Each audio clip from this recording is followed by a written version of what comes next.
अस्सलामुअलैकुम। आप सब लोग कैसे हैं?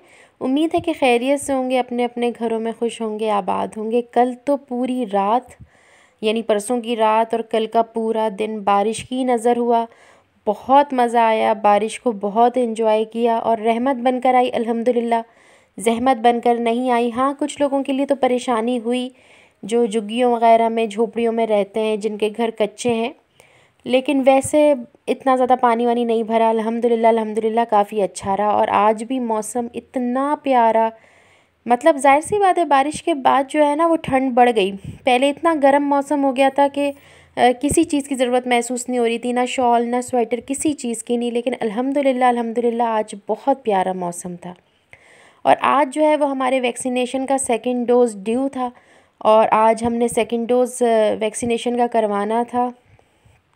तो उसी के लिए हम लोग सुबह ही सुबह चले गए और हमने अहमद को भी साथ ले लिया कि अगर इसकी वैक्सीनेशन वहाँ पे अवेलेबल हुई तो इसकी भी लगवा देंगे, क्योंकि हम दोनों को तो लगवानी थी। यहाँ पे इतनी ठंडी और इतनी अच्छी और प्यारी धूप थी और सब तरफ बिल्लियाँ जो थीं और बत्तखें, जानवर सारे धूप सेक रहे थे। और हम यहाँ पे जैसे ही आए बत्तखों के पास, ये आ गई फ़ौरन हमारे पास। ये समझती हैं जैसे यहाँ पे अगर कोई खड़ा होता है तो समझती हैं कुछ खाने को लेकर आए। मगर हम तो कुछ भी नहीं लाए थे इन बेचारियों के लिए, फिर भी भाग भाग के हमारे पास आ रही थी।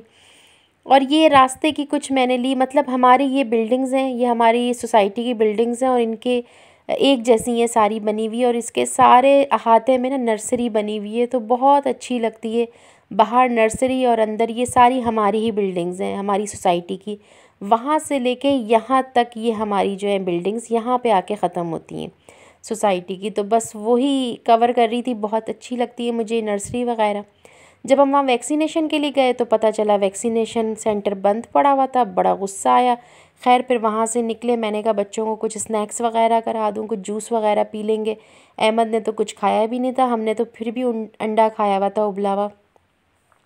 ऐसे वैक्सीनेशन करवाना भी तो मतलब नहीं चाह रही थी मैं कि खाली पेट करवाऊँ।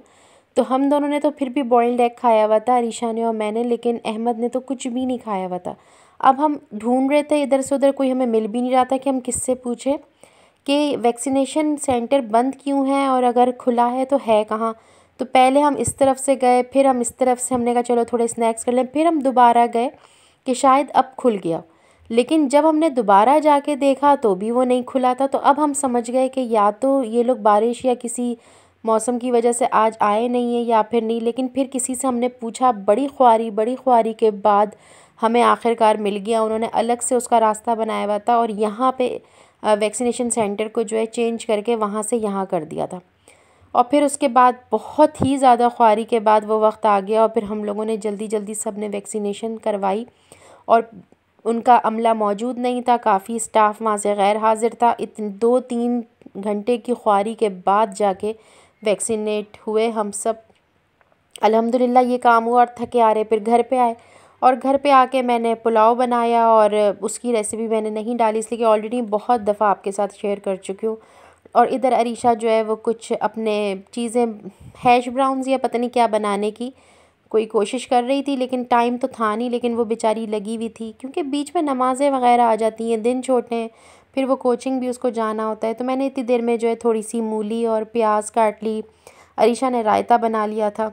तो बस हमने यही सब चीज़ें कर रहे थे क्योंकि पूरे दिन के बाद मैंने तो सिर्फ वही एक उबला हुआ अंडा और एक जूस का डब्बा पिया हुआ था और मैंने कुछ भी नहीं खाया था। बच्चों ने एक एक समोसा खाया हुआ था और बस उसी पे हम चल रहे थे। और अब हम लोगों को बहुत ज़ोर की भूख लग रही थी।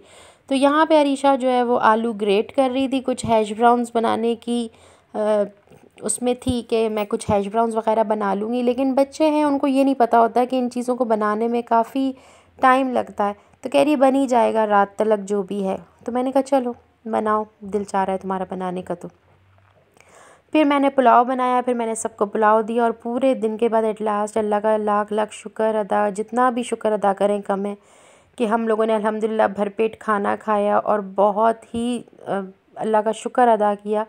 अच्छा बना था अल्हम्दुलिल्लाह। और मूली काट ली थी और प्याज काट ली थी, रायता बना लिया था, बहुत अच्छा रहा खाना। और फिर शाम हो गई थी, यकीन करें पूरे दिन हमारा ख्वार हो गया इस वैक्सीनेशन के चक्कर में। पिछली दफ़ा इतनी आसानी से हो गया था कि इस दफ़ा भी हमने सोचा था बस यूँ जाएंगे और यूँ आ जाएंगे, लेकिन इस दफ़ा तो बहुत ख्वारी हुई।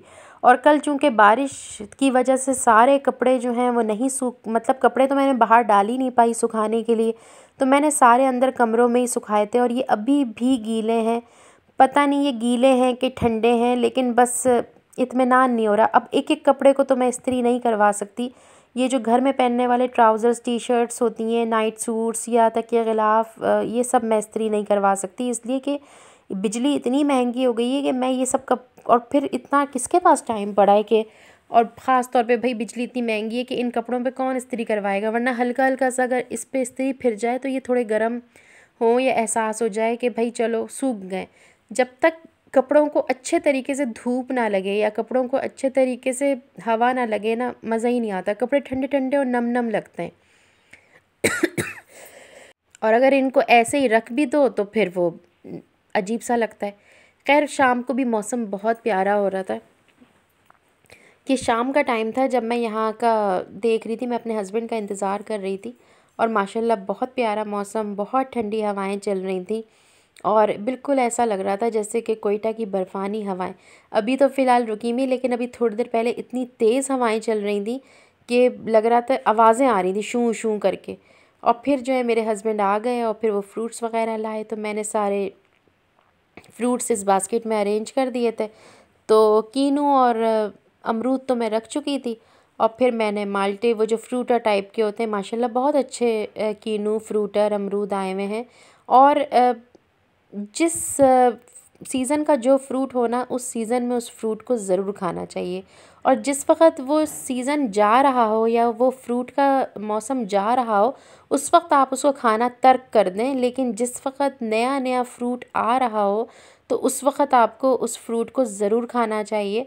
तो इससे जो है ये कि हमारी जो अल्लाह ताला ने ख़ास तौर पे ये फ्रूट्स इस मौसम में हमारे लिए इसीलिए उतारे हैं, हमें इसीलिए नवाजे हैं कि उसने हर खाने में, हर फल में, हर चीज़ में जो है वो हमारे लिए शिफ़ा रखी है और हमारे लिए जो है वो बेहतरी रखी है। तो इसीलिए उसने, अब गला ख़राब हो जाता है, लेकिन धूप में बैठ के कीनू खाइए या काली मिर्च काला नमक लगा के खाइए या मीठे वाले खाइए, या अमरूद को भी आप इसी तरह इस्तेमाल करें। लेकिन कहते हैं कि हर सीज़न का फ्रूट जो है उस सीज़न में ज़रूर खाना चाहिए। बस ये आपके साथ मैं शेयर कर चुकी हूँ। इस तरह की बास्केट्स वगैरह अगर आपको कहीं से कोई गिफ्ट वगैरह में मिले तो आप इसको इस तरह यूटिलाइज़ कर सकते हैं। वैसे अगर हम फ्रूट्स वगैरह रखें तो उस पर मक्खियाँ बैठ जाती हैं या डस्ट पड़ जाती है या नज़रों में भी वो ज़्यादा आता है। लेकिन इस तरह अगर आप हल्की सी जाली के अंदर रखेंगे तो दिखने में भी खूबसूरत लगेंगी। तो होप सो आज का ब्लॉग आप लोगों को अच्छा लगा होगा। अच्छा लगा हो तो लाइक ज़रूर करिएगा, शेयर ज़रूर करिएगा, और मेरे चैनल पे अगर आप लोग नए हैं तो प्लीज़ मेरे चैनल को सब्सक्राइब कर लीजिए। फिर मिलेंगे। अल्लाह हाफिज़।